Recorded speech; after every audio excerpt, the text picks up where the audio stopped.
Bonjour, aujourd'hui nous allons préparer une recette à base de fruits de saison. Donc on va faire une tarte à la pêche et abricot. C'est une tarte avec base de crème de noix de coco.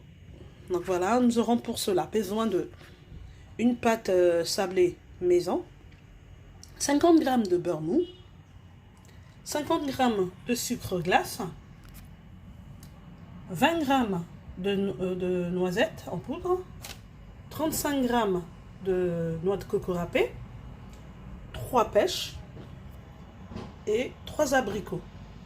Si vous voulez, vous pouvez également utiliser les pêches, les fruits en boîte. Mais moi, j'ai préféré, j'avais des fruits à la maison, donc j'ai préféré les faire avec des fruits frais. Voilà, donc on va déjà commencer à étaler notre pâte pour lancer la cuisson de notre base de tarte, donc la pâte sablée. Donc voilà, je vais enfin découper ma pâte après l'avoir étalée.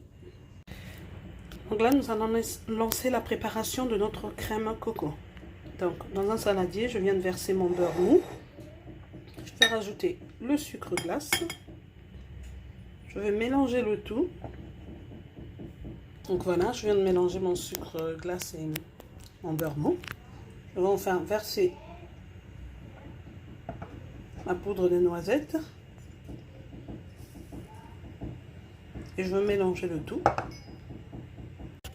Voilà, donc je rajoute ma poudre de noix de coco. Je mélange de nouveau le tout. Je casse mon œuf et je mélange à nouveau le tout.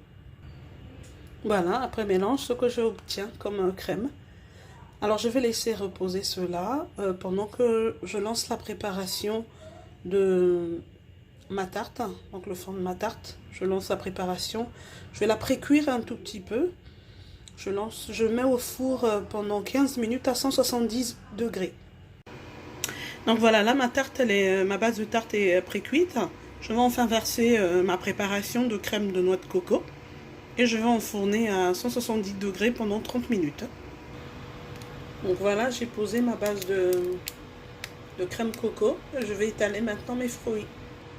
Donc voilà, là je vais tout mettre au four à 170 degrés pendant 30 minutes.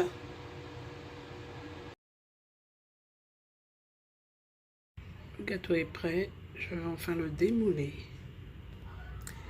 Voilà, une fois démoulé, je vais badigeonner de la confiture d'abricot par-dessus. Et je vais mettre des copeaux de la coco râpée. Voilà. Mon gâteau est enfin prêt. On va pouvoir le découper et le déguster. Voilà mon morceau découpé. On va pouvoir le déguster. Bon appétit. À très bientôt pour une prochaine recette.